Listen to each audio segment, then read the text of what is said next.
Welcome to GraphiteHub's interview series, a series dedicated to all things graphite.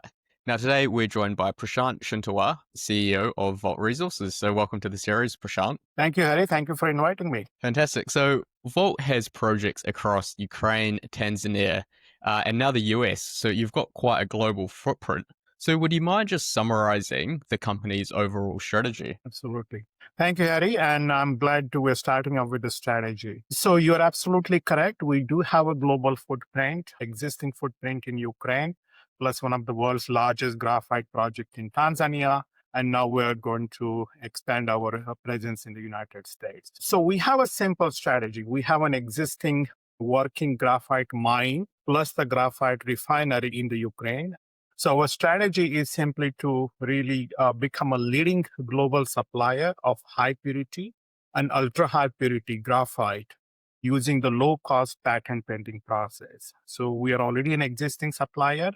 And this strategy is very realistic because we want to go after the existing industrial markets, where, for example, if you look into the US market alone, we're importing roughly 60,000 tons of graphite. So we want to be the leading supplier of these graphites to the existing, for the existing applications, existing customers in the US and also in the European applications. Okay, that's definitely a helpful overview of where Vault's heading. So, with such a widespread number of projects, the key is going to be execution. So, what does the successful execution of these projects look like for Vault? Absolutely.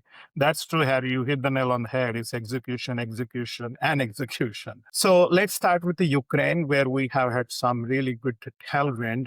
We just recently completed a production campaign producing over 800 tons of flake graphite concentrate.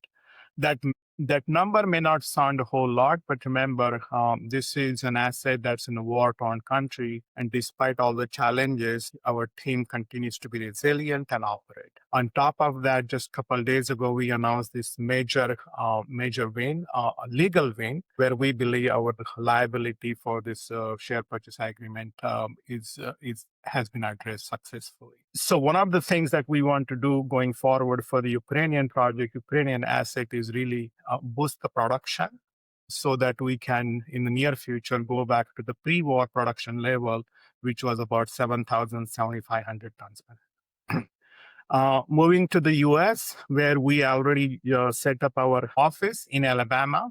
We are going to essentially move our R&D also there very soon. I was there in Alabama last week, looked at all the facilities, and I'm very delighted to inform you that we believe we have found the right facility with the right characterization tools, right analytical tools, right weight chemistry tools that we need in order to locate our tech center and R&D center. And as you know, we have identified a production site in Alabama, which is in Tuscaloosa County.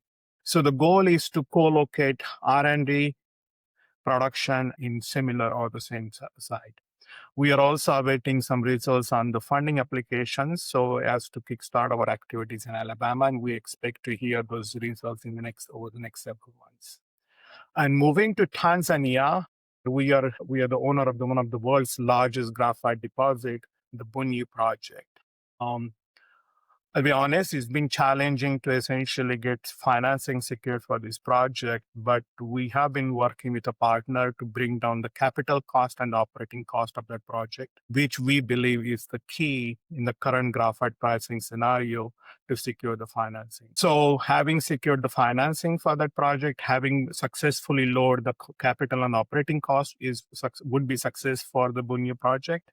Having to start our activities in Alabama and secure the financing would be success. And for Ukraine, as I said, we want to boost the production in the near future. That would be success. All right, okay. No, maybe let's jump back into the Alabama graphite refinery. It sounds like it's quite a significant project for Vault.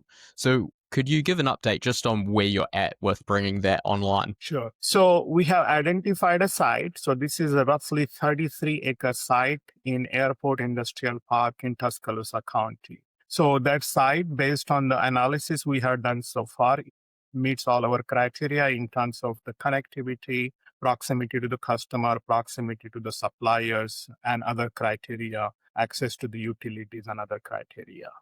The next steps is going to be really advancing from the scoping study for this plant, which we published back in June of this year. So we published both the capital cost and operating cost for this plant. And obviously, our numbers are significantly better, lower than the competing technologies. So the next steps are really advancing the scoping study and then securing the financing for that project. And we are in discussion with several entities for that. Right. Okay. No, it's exciting times for sure. And so maybe staying on the theme of the US, we're seeing quite a significant support from the US government to build supply chains outside of China. And, I think we recently saw that the US is in talks to establish about a $5 billion fund to support critical minerals. So how is Volt positioning itself within these initiatives? Right. No, Harry, you're absolutely correct. The new administration has taken a very serious look at the critical minerals, which does include graphite. So there's been probably 2 or maybe even 3 executive orders that have been issued over the past 6 or 7 months, which specifically deal with the critical minerals.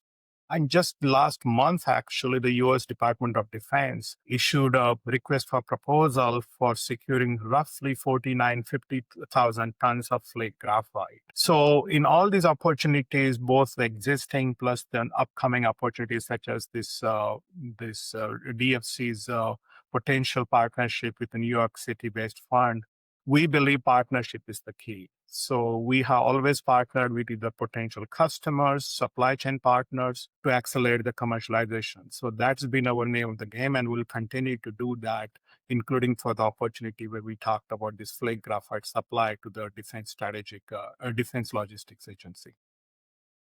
Well, great, Prashant. It sounds like there's a lot going on with Volt. It's been a pleasure, and thank you for taking the time to join me on Graphite Hub's interview series. Thank you, Harry. Thank you for your time. Great. Thanks, everyone, for tuning into this episode of Graphite Hub's interview series. We'll see you next time.